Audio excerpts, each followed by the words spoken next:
Ever wish you had someone to talk to anytime, anywhere, no matter what you're going through? Meet PsychPal, your 24/7 AI companion designed to help you process your thoughts, calm your mind, and keep you moving forward. Chat anytime during a panic attack, on a restless night, or just when you need to vent. Prefer talking instead of typing? Try voice journaling. PsychPal listens, transcribes, and truly understands. You can even upload screenshots of tough conversations, and it'll help you unpack how they made you feel. PsychPal keeps life organized too.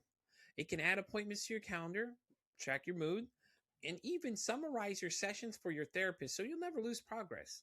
Plus, built in crisis resources are always just one click away. It's a privacy first, constantly evolving, made to complement your professional care, not replace it. Ready to try it out? Head over to the link in this episode and use my code Pete at checkout to get 20% off your first month subscription to PsychPal. PsychPal, because your mind deserves a companion too. That's how you want last time. I don't wanna be normal, you know I will not die. You can shine in no more just so you can kill my tribe. All the times that I've sold you, still got my pedal through the metal. Told you I'll be immortal, that's how you want last time. I don't wanna be normal, so you can stay inside. That's why they say that you're local, you see this world is mine. I'm not leaving you hopeful, I'm tired of taking all that milk, and I will show them one more, so that's how you want last time. I don't know what's so hard, can you get it through your mind? Hello, welcome into an exciting episode of Pete for Exciting. My guest today is a certified clinical hypnotherapist, medical hypno specialist, NPO practitioner, and the founder of the Arizona Integrative Hypnotherapy. He is also the author of the book Past Lives Guidebook. Please welcome in the one, the only Craig Meriwether. Craig, welcome in. Pete, hello. How are you? Thank you so much for inviting me onto your show. I'm doing great, Craig. So, Craig, why don't you tell everybody a little more about yourself? I mean, we gave that great entrance, but, what are some things they may not know about you? Well, long story short, I guess. I grew up in the church, the Episcopal Church, kind of born into the Episcopal Church. Just the church that was up the street from, where I grew up. So if it was a Methodist church or a Lutheran church, we would have been Lutheran or Methodist, but just happened to be Episcopalian. And if people aren't familiar with the Episcopal Church, it's sort of Catholicism light. And that was a big part of my world growing up. And starting in 6th grade to 12th grade, I went to a Baptist-run school. So I kind of had these two very different kind of philosophies and theologies around Christianity growing up. And that was the entirety of my life, basically. All my friends went to church, or obviously to the schools I went to. And that was a big part of growing up.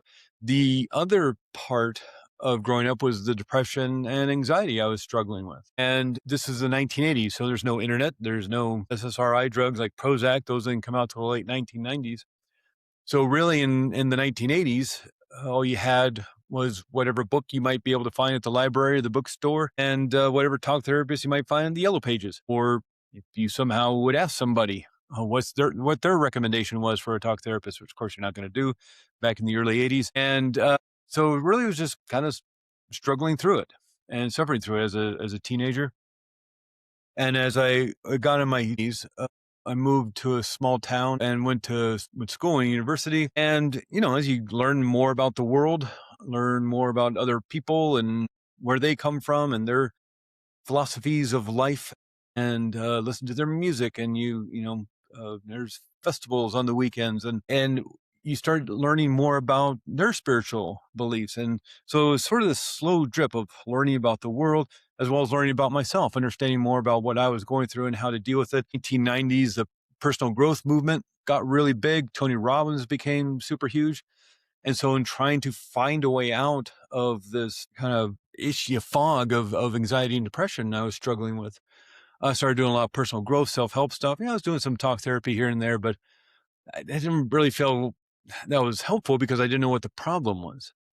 And so I was doing a lot of, personal growth stuff. Well, you have And to remember, though, the 80s, they didn't know much about this stuff. So a lot of this stuff, it was still new to them, yeah, You're yeah. trying I to mean, even diagnose these things. A lot of that stuff didn't exist at your time, So, like, you're basically going in the unknown. You don't know what's going on.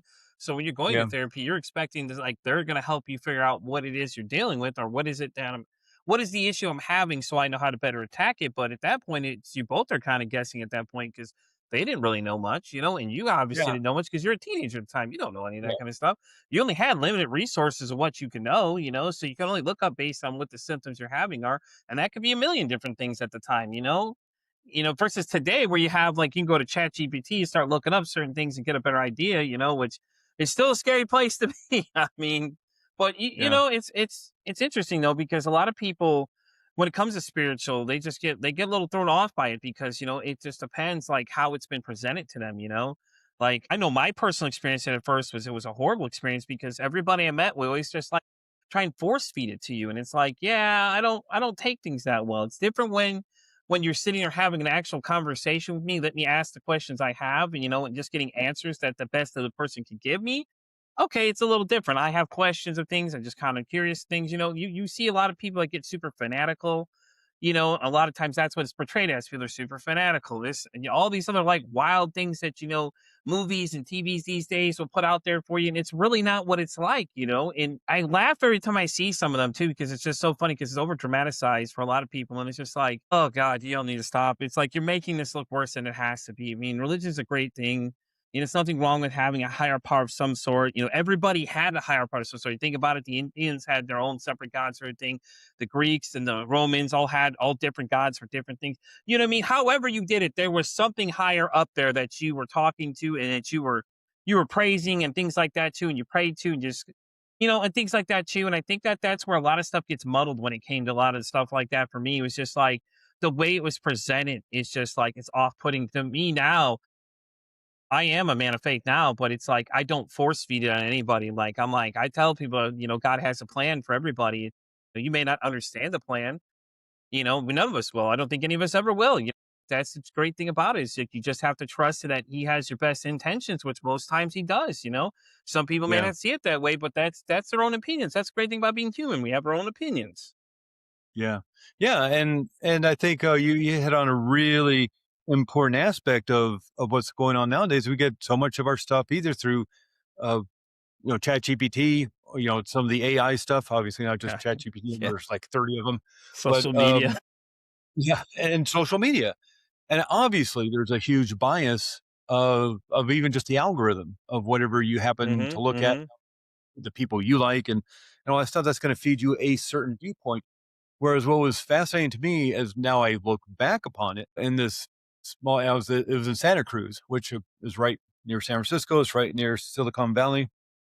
And so it just had people from around the world. And of course, going to university, you're learning so much about everything. And every weekend seemed to be some sort of fair or festival. And then you take a Zen meditation class. And we lived in a house, my girlfriend at the time, well, now wife, we lived in the back house. And the front house was a group of guys who were studying Pencak Silat, which is a Indonesian martial arts. Oh, okay. And the kind of head guy, teacher guy was, a 6'2" Irish redheaded guy. And he was learning Indonesian martial arts.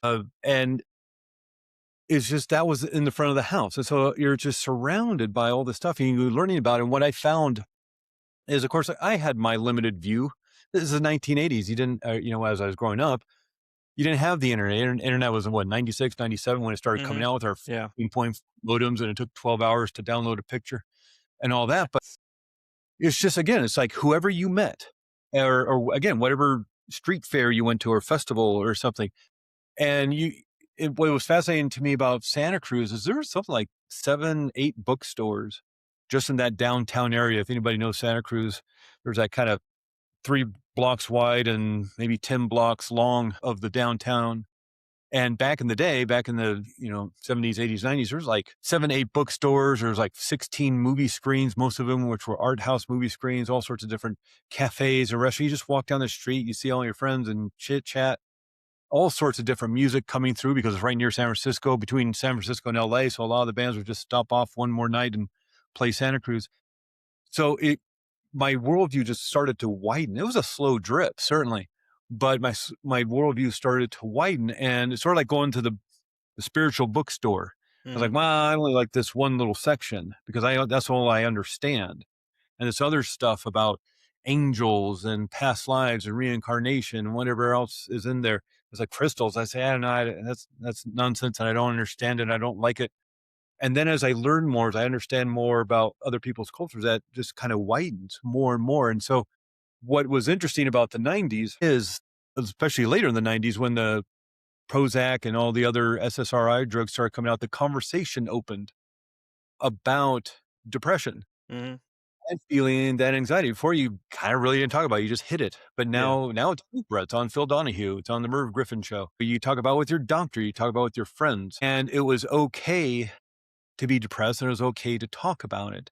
And so that conversation opened up in my realm of study, kind of before all that happened.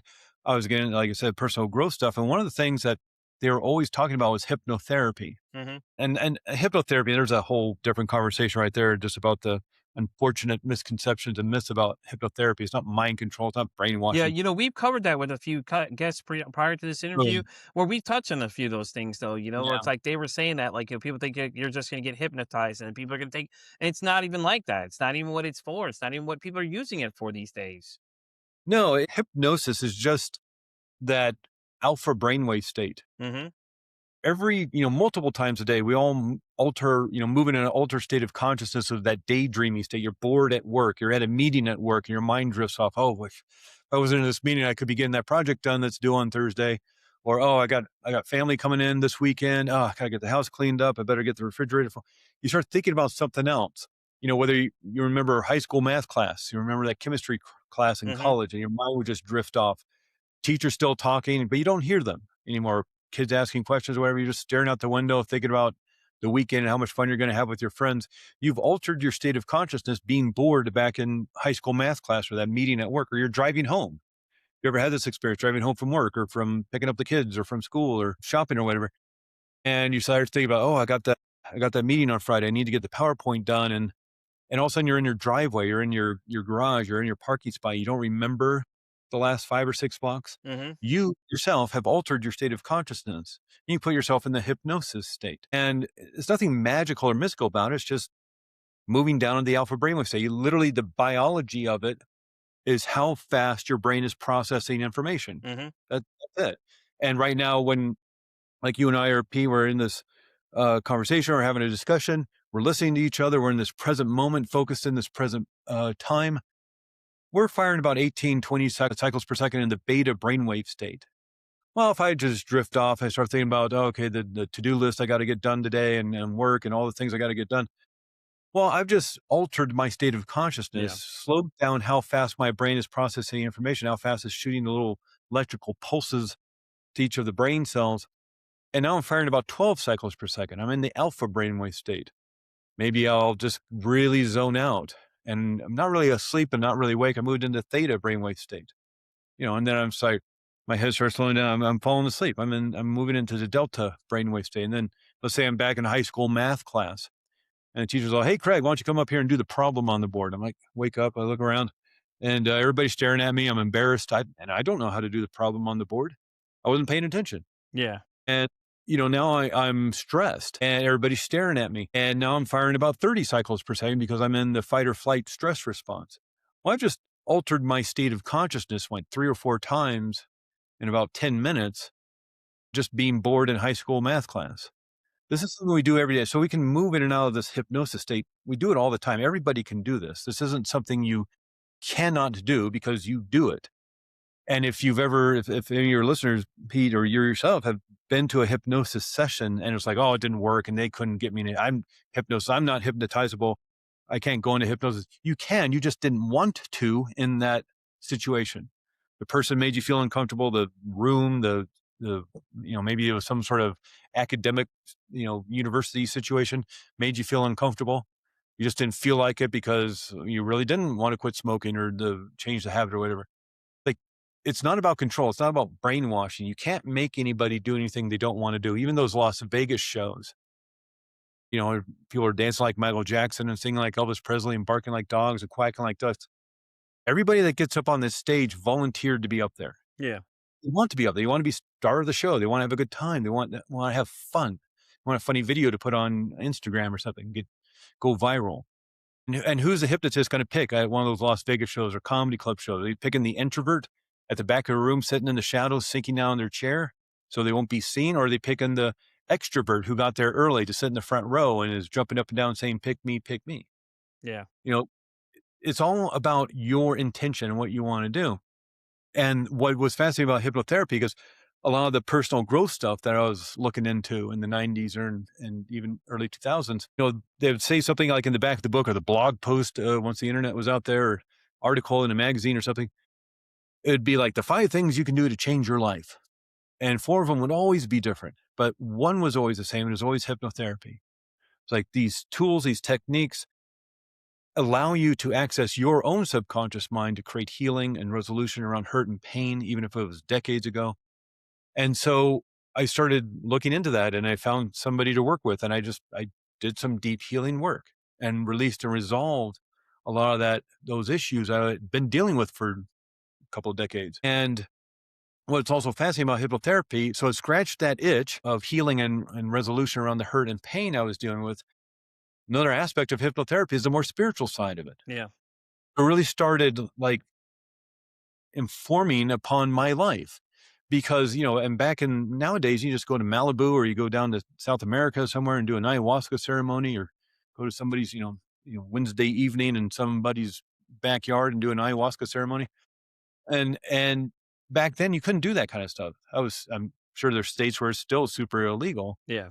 But now it's easier to deal, you got the internet, you can find these places. Back then you just couldn't do it. So, I was certainly nervous just due to my upbringing, religious upbringing, and just, I couldn't wrap my head around somebody just handing me some chemistry they made in their bathtub and calling it LSD and saying, okay, this will give you a great trip. And it's like, that always weirded me out.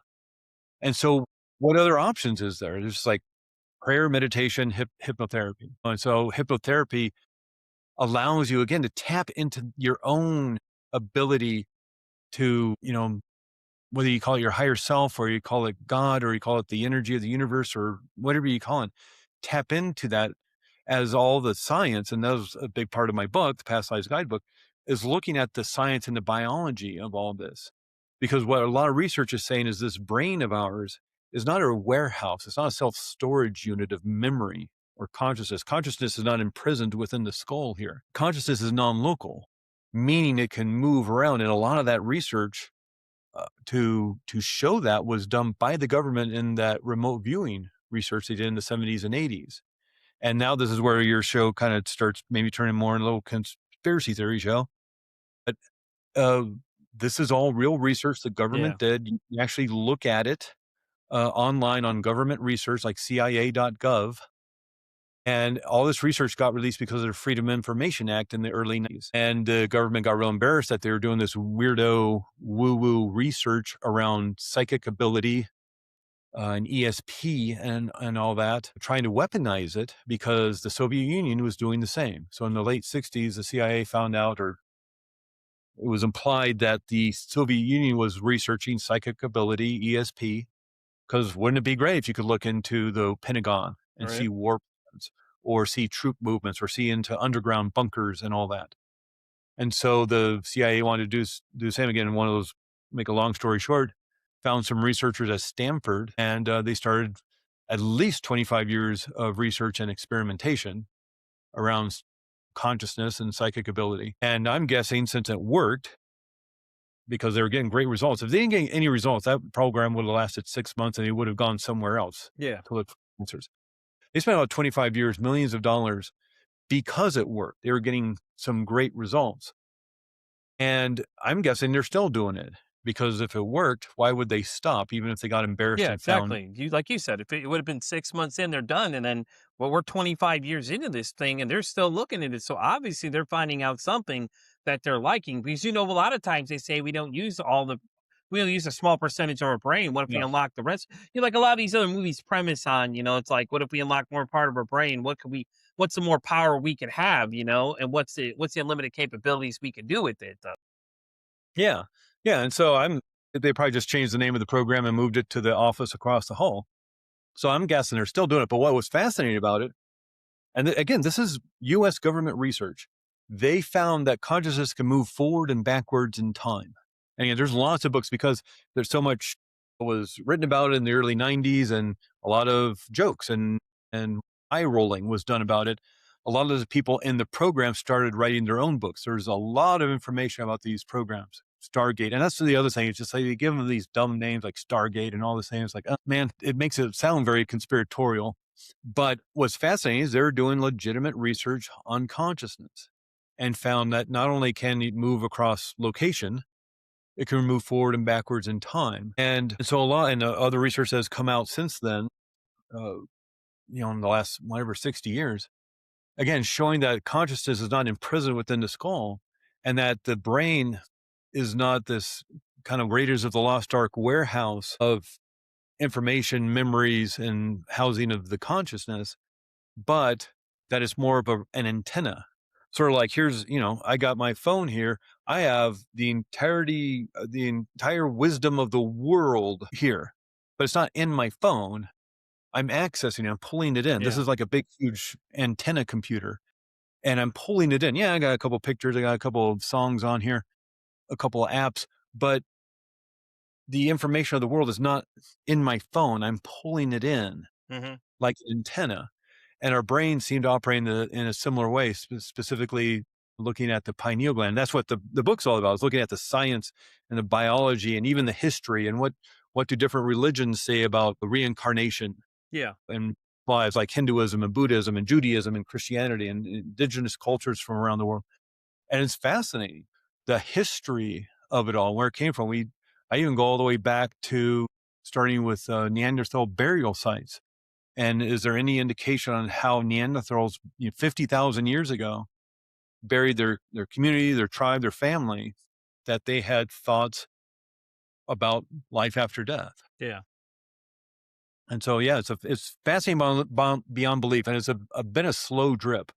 And the book was basically written due to my own skepticism and wanting to find out about this, because again, this is a slow drip of using hypnotherapy not only in my own life for healing, Mm-hmm. but then understanding it more as an access point to the more spiritual states I was fascinated by, to the point of like more of middle age. Like, I had the opportunity to get some great training in this work and become a hypnotherapist myself and help people in this way.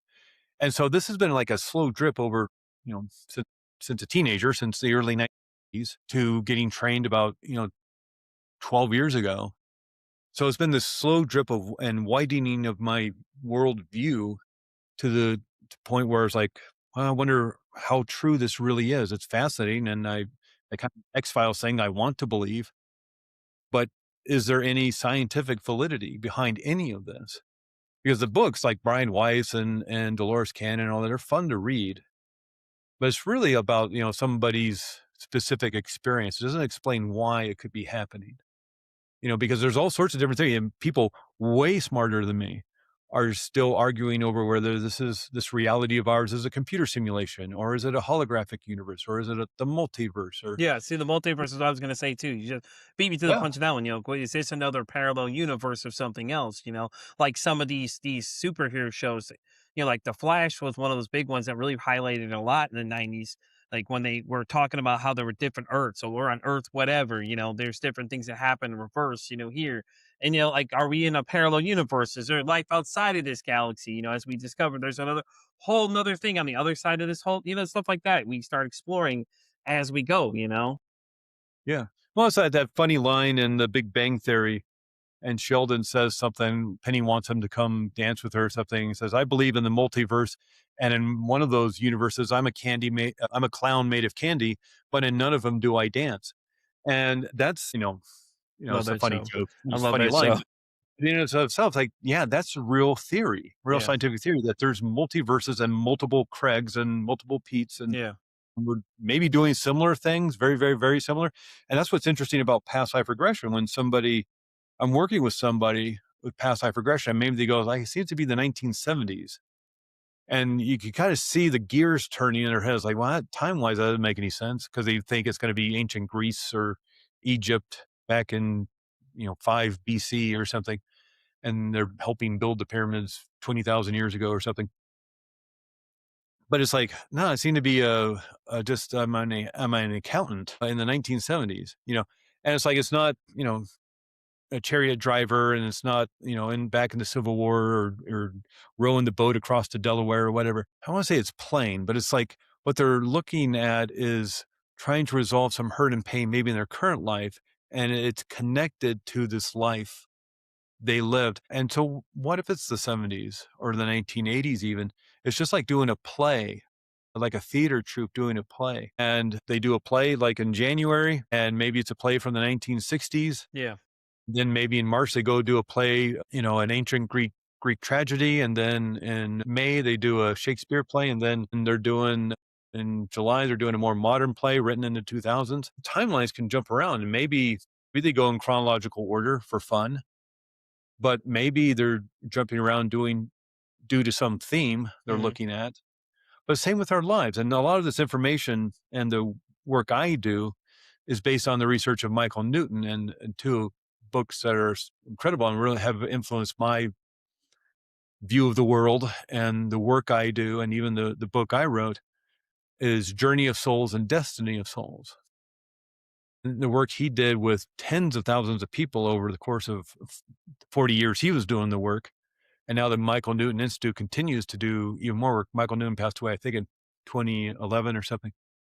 But even the Michael Newton Institute released a book a couple of years ago, Wisdom of the Soul, something like that, I think. And it's not so much just looking at one person's story. They're looking at multiple people's stories.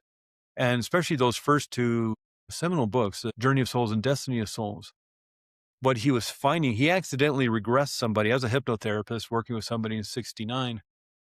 He wanted to regress them back to childhood, hoping that would help them release the pain they were dealing with, the trauma they were dealing with. Well, doing this hypnosis work, regressing them back to childhood to resolve and heal the issues that happened during childhood, the guy kept going. And he went past childhood, he went past being a newborn, and he went back to soul state, that time of being a soul before you arrive on earth. And he did great emotional healing work there. And so this fascinated Michael Newton. And he wonders, like, well, can other people do this? And can I help them get there? Because it was rather accidental that he did this. And so he spent some of the early 70s kind of perfecting, if you will, this protocol of getting people to that state. And then he started working with people just to see if the healing could be accomplished. And what he found is people were having similar experiences to each other. Now he's working with hundreds and hundreds of people, 365 days a year. And he worked with people over 20 years because he found that they kept having similar experiences to each other. This is the 70s. This is 80s. There's no internet, way to contact each other, no email, no text messages or anything. I'm sorry, my Yeah. phone's going. You're So I good. forgot to put it in airplane mode. My apologies. There it goes. And so uh, he was working with people over the course of 20 years because they kept having similar experiences of this soul state, of this soul world. And so he started researching and compiling, and eventually came out with his book, Journey of Souls, in 1992. Did another 10 years worth of research, and released Destiny of Soul. That's kind of volume 2, which is even twice as big as the first book. It's like 30 years worth of research with tens of thousands of people, all having similar experiences to each other of this soul state. And one of the aspects that they kept coming back with is that we keep returning to this earth as a classroom again and again to learn and grow as souls. Not unlike maybe going to school, and somebody gets a master's degree at a university for mathematics. You just don't go and get a master's degree in mathematics. You have to study for years. You have to start in first grade with 2 + 2 = 4. And in the second grade, you learn subtraction. In the third grade, you learn your times tables. Fourth grade, you learn long division. Into high school, you're learning algebra and calculus and trigonometry. Then you're writing those crazy equations on the chalkboard, those Goodwill Hunting, I was gonna say, good equations. hunting. You beat me to it. Yeah, but it took years to get there. It took 12, 15 years to get to that master's degree of mathematics. And we may be doing something similar. If you look at each grade as a life, what if it takes multiple years, multiple lifetimes to learn something that we're here to master? And as an example, just as a broad general example, say somebody wants to learn about wealth and abundance. Well, the obvious thing was like, yes, learn, be a wealthy person and have a yacht and have a private plane and have the house in the south of France and all that stuff. And your own private, uh, you know, resort kind of ranch in Kauai or something, and right next to Oprah.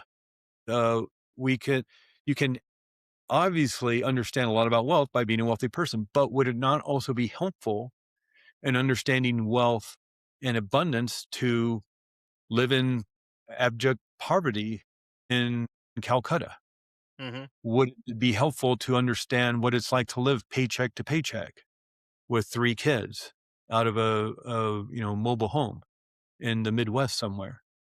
That sounds stereotypical about it, but it's just like, would it be helpful to learn these various aspects of wealth and abundance in order to get that master's degree, let alone love or compassion or empathy or something?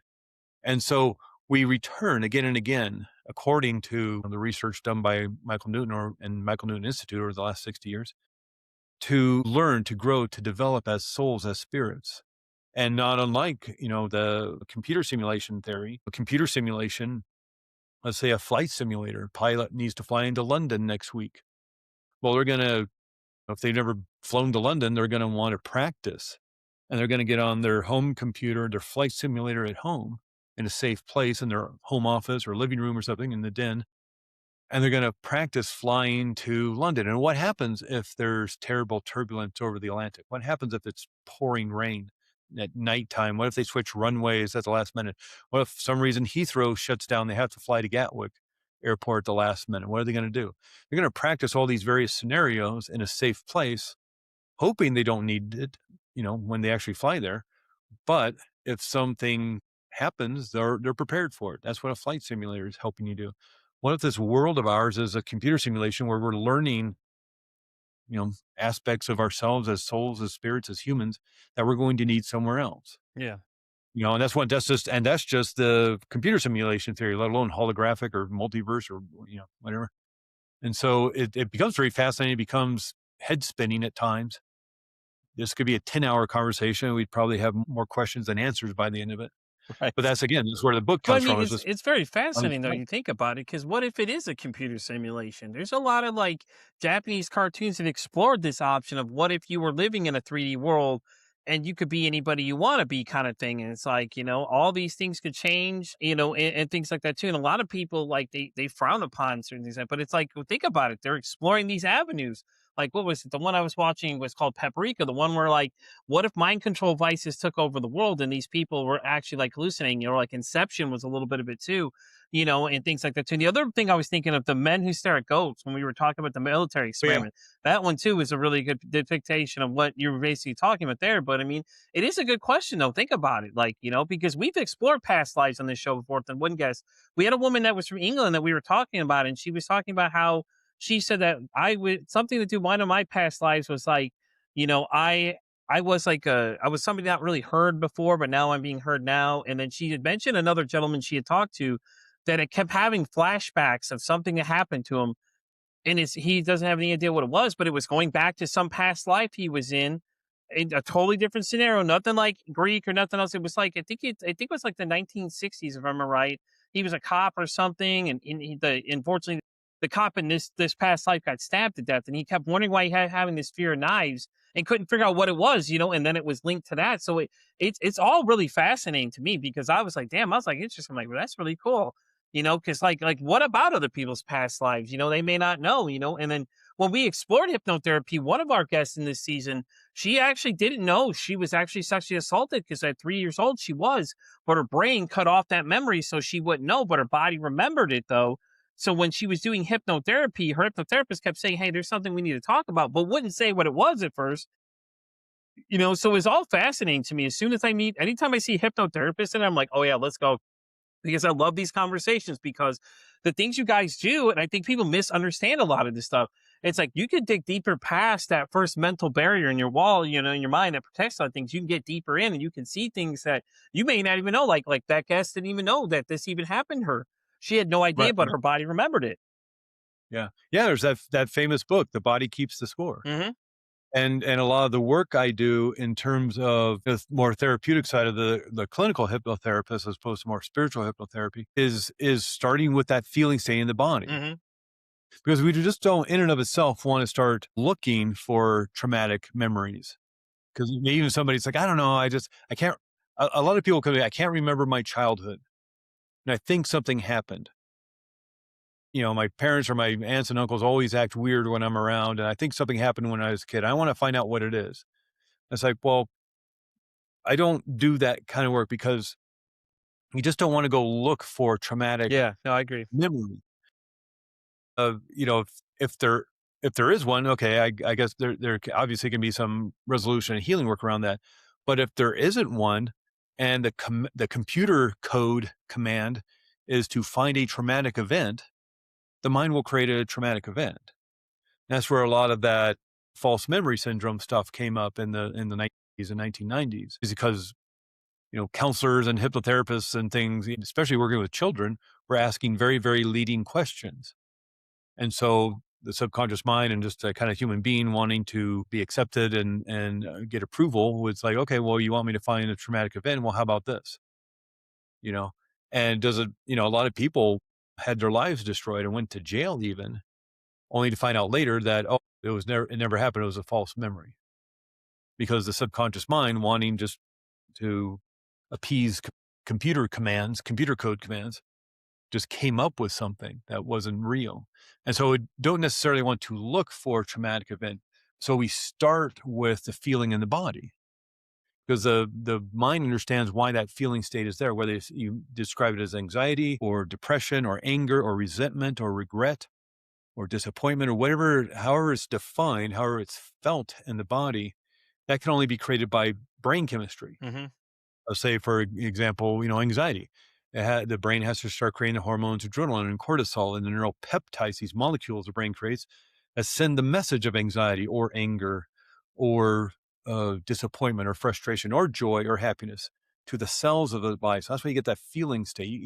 You can tell the difference between anger, anxiety, Mm-hmm. joy, and happiness because of these neural peptides. Well, the only way the brain is changing chemistry in this way is through a thought, conscious or unconscious.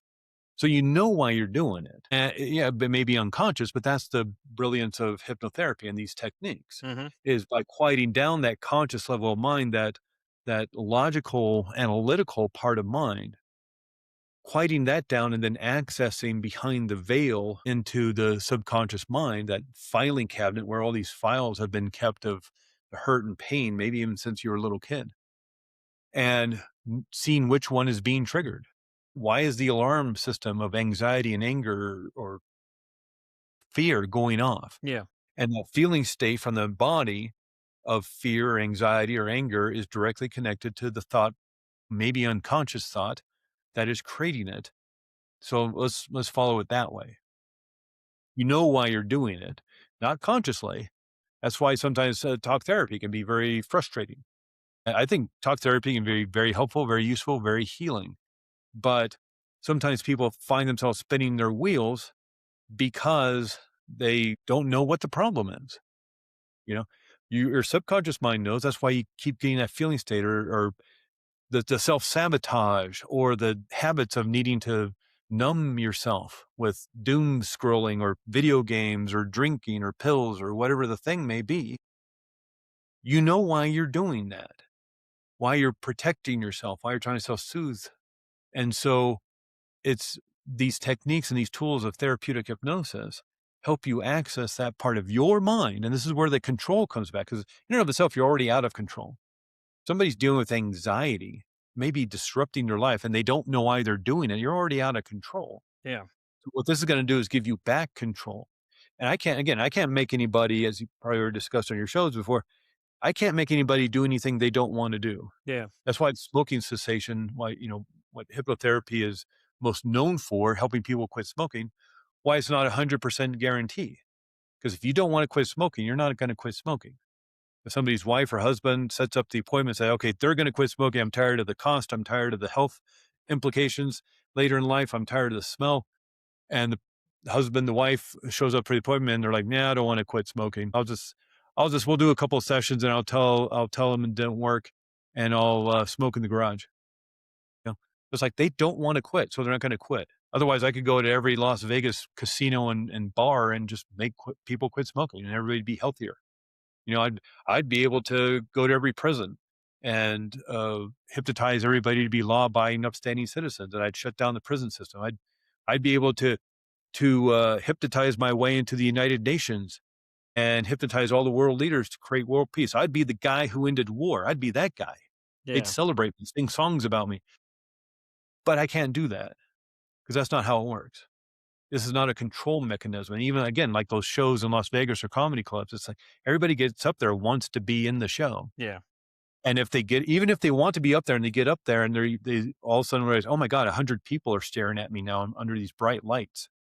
And they get really nervous. They'll be excused from the stage, because they're going to do a little practice thing. And hypnotist is going to look for little subtle cues, like a magician is looking for subtle cues. You're going to look for subtle cues like the facial muscles drooping a little bit, maybe the eyes darting around as they're closed, maybe even picking up the arm and just dropping it and seeing if it's loose and limp. And if it's not, if they're really tight and, stressed, you're not going to do a good show. Yeah. That's why they get like 12, 15 people up there, because 2 or 3 of them are going to be excused. Because you can't make anybody do anything they don't want to do. Exactly. And their stress levels go up and it's like, oh, I don't want to do this. It's like you see the videos on YouTube, like the street hypnosis, and somebody's just walking up to somebody who's like, sleep. And then they like that. It's like, that was rehearsed. That was rehearsed the week before. And so they could try to get a viral video going for their show or for their clinic or whatever they're doing. It's like, I don't dare anybody to do this because it's not going to end well for you. But, think about what would happen if you walked up to some stranger in the street and went, sleep. They're going to punch you in the face and then run away because they don't know what's going on. This is a weirdo coming up to me and yelling at me, sleep. It's like, even if you're trained in how to do that, it's still just like, it's frightening. You're going to you're going to tense up and react in a self-preservation way, not just droop down. Like that's just like an act doing that. You can't make anybody do anything they don't want to do. So what do you want to do? You want to create healing? You want to create more confidence in life? You want to access the more spiritual side of life? It's like, you're allowed to do that. And while ayahuasca ceremonies and maybe even microdosing or doing LSD or whatever the thing is, yeah, that can be helpful and stuff. What I like about hypnotherapy is the control it gives you. There's that word again. Because in and of itself, you can't control an ayahuasca experience or an LSD experience, but you can control the hypnotherapeutic experience. Yeah. And using that in a more spiritual way, and even doing something like past life regression or moving up in that soul state or connecting with ancestors or whatever the work is you're interested in doing, you're allowed to do. You have the hardware of this brain, this antenna, what a lot of research in science, what I write in the book, a lot of research in science of this is showing that the brain is more of a receiver and transmitter of information. There's a lot of, what did I do with it? Well, I'll find it here in a second. Actually, hold on a second. Time out. Just real quick, since I have it right here in my briefcase. There's this research study that came out, I think it was 2020, Frontiers in Psychology. I don't know if this is backwards to everybody. No, you're but good. The common basis of memory and consciousness, understanding the brain as a right read head interacting with an omnipresent background field. And that's a lot of fancy language. Well, what I was saying is, again, this brain of ours isn't a warehouse, isn't a storage unit of memory, but it's a receiver and transmitter. And a lot of people look at this is the kind of graphic. So if you're just audio listening on audio, I apologize, but here's a little diagram of the brain and the pineal gland. It's like a rice-sized piece of the brain. Its main job is melatonin production. But this other research came out, I think, 2014. This one says, new crystal in the pineal gland, characterization and potential role in electromechanotransduction. Again, a bunch of fancy language, but what it's saying is this pineal gland, again, main job is melatonin production, the hormone that puts us to sleep at night as the sun goes down. And then as the sun rises, melatonin production ceases, cortisol levels go up, and we wake up. Well, what this research paper found is that the pineal gland is filled with these little crystals. And if you're just listening to audio, If you Google search pineal gland crystals and go to images, you'll see these crystals. And in this rice-sized piece of the brain, there is 40,000 of these crystals in this right-sized piece of the brain. They have nothing to do with melatonin production. There's no evolutionary need for these crystals. But what that research paper was just talking about is it creates a transducer effect. Like there's a lot of crystals out there, like quartz crystals, that when mechanical pressure is applied, creates a electrical charge, electromagnetic field. And our brains, when mechanical pressure is applied to these crystals in the pineal gland, electromagnetic field can be measured in our brain. And what this research paper is suggesting is that it creates a transducer effect. So like back in the day, we had a car radio and a little antenna on the hood. And there's, if you're in a big city, a really big city, you might have 50 radio stations between the news and talk radio and sports, and then all the music, classical and hip hop and jazz and rock and whatever, country. You could potentially have 50 radio stations, but when you turn on your car radio, you don't get that white noise of every radio station. You're pulling in one signal. And that signal is determined by where on the little dial your radio is tuned to. So the antenna is vibrating microscopically to pull in that one signal. There's a tiny little transducer in your radio, which turns that frequency into audio. Our TVs back in the day, not anymore because it's all internet and all that kind of stuff. But back in the day, we had antennas on our house or on those rabbit ears on our TVs. And when I wanted to watch my TV show, Cheers, on Thursday night at 9:00, I had to turn on my TV, turn it to channel 10. The rabbit ears on my TV or the antenna on my house started vibrating microscopically to attract that one signal of all the radio signals and TV signals and microwaves and nowadays Wi-Fi and cell tower stuff. Pulled in that one signal, pulled it through and that frequency with my transducer and my TV turned it into image and sound so I could watch my TV show. That's what this paper is suggesting the pineal gland is doing, pulling in frequencies.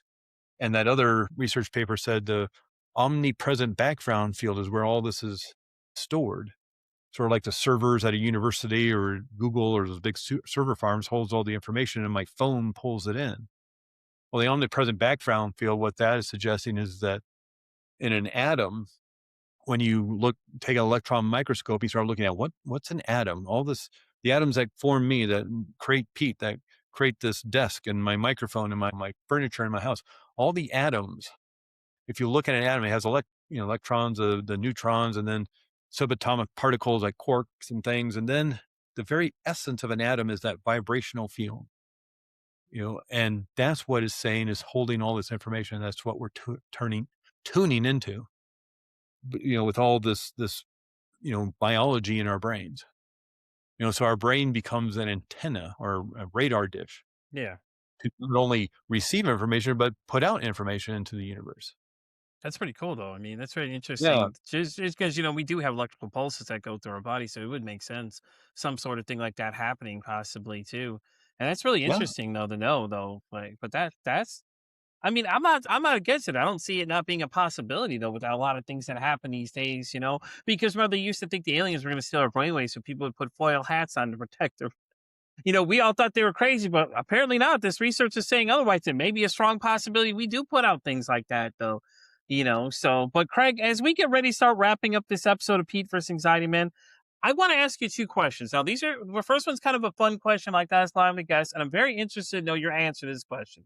So the question is to you is that if your mental health had a song, what would you say that song would be?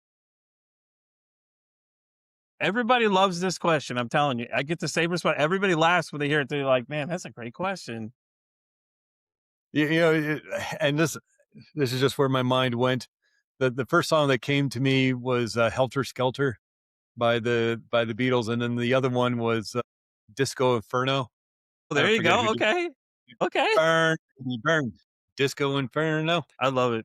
I had some time and I'd probably find a more eloquent, graceful song, but those are the first two songs. Oh no, those are great answers though. That's hilarious though, because Helter Skelter is the first time it's shown up by the Beatles.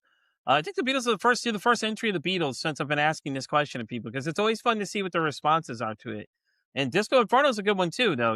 I mean, because for a lot of people, that's just what you're feeling in the moment. Like you're just first song that came to your mind, boom, that's what it is. Usually, it's one of those fun questions to throw people off just to see what they say.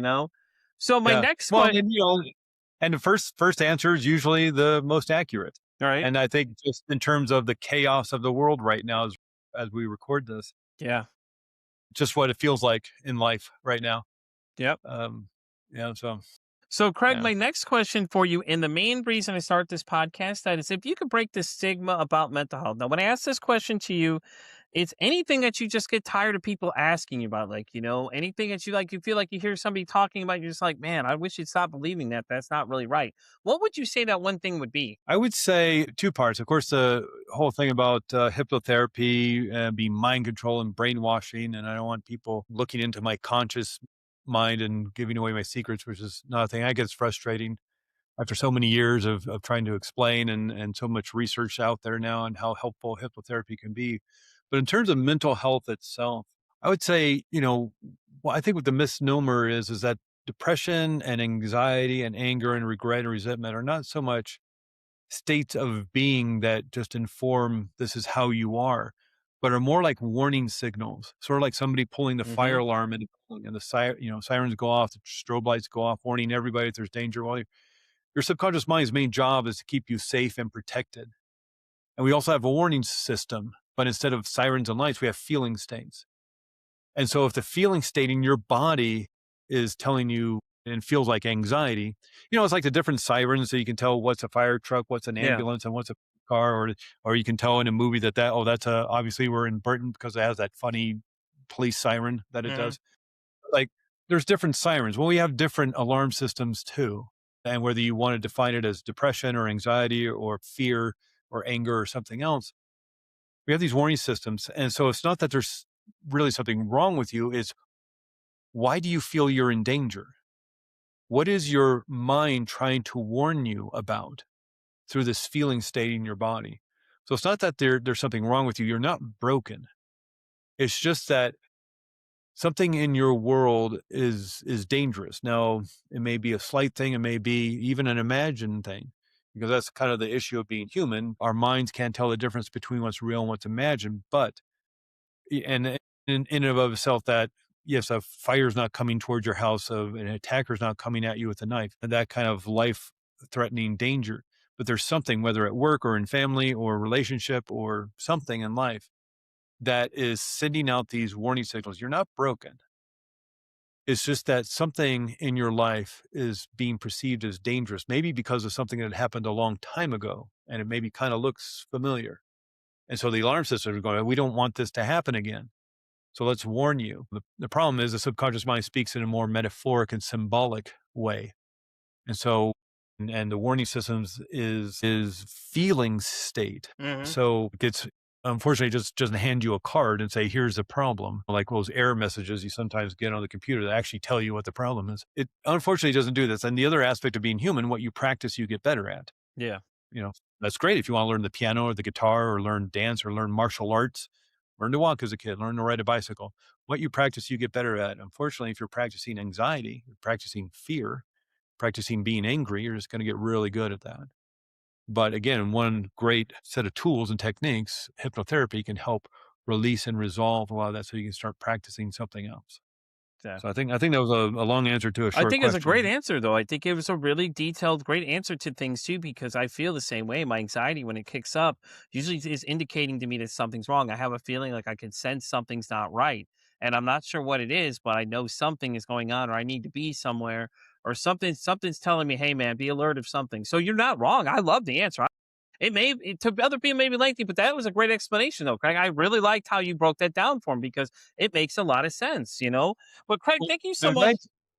No, You go want ahead. really quickly? I know we got to go. Just really quick, because I want to add upon what you just Yeah, go said. ahead. And in and of itself, I don't think we want to get rid of anxiety and fear completely. That's what keeps us safe. That's what keeps us from walking down the dark alley. Because you're saying when I feel anxious, I look in my life and see what's dangerous. You want those warning systems. You just don't want it at a volume of 10, 24 hours a day, 7 Mhm. days a week.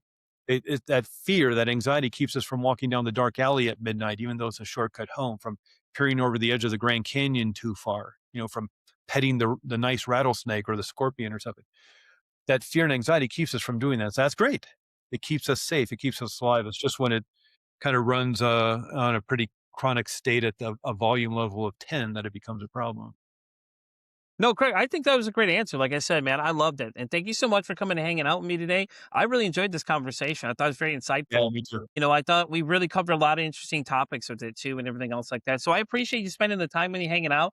Craig, before we start signing off, do you want to let everybody know where they can find you? Tell them where they can buy the book, man. I know it's out already. I know I got my copy here with me. I got to finish reading, but guys, go check out Craig's book. Craig, tell them where they can find it at. Yeah, of course, you can find it at Amazon, Past Lives Guidebook, at barnesandnoble.com, potentially at your local bookstore if they have those kind of books. The best way to get in touch with me, there's two ways. The more clinical side of thing is Arizona Integrative Hypnotherapy. I know that's a mouthful. I live in Flagstaff, Arizona, but do most of my sessions over Zoom. And so I work with people around the country, around the world. In fact, I've had the unique pleasure of working with people from Iceland and Tahiti and That's really cool. Bulgaria. I mean, they're Americans. They just happen to be in Bulgaria, Iceland, and Tahiti. But if you go to the Google machine and you search Flagstaff Hypnosis, you'll see Arizona Integrative Hypnotherapy pop up. That's me. If you're interested in more spiritual side of things, of course, the Past Lives Guidebook on Amazon, but also Sacred Mystery Hypnotherapy. And that's a lot more of the work I do on the spiritual side of things. I love it, Craig. Well, thank you so much for coming and hang out with us today, man. Like I said, I've really had a great time being here. I do have my copy. I got to finish reading though, but I've been enjoying so far. The I books. know it's a big book.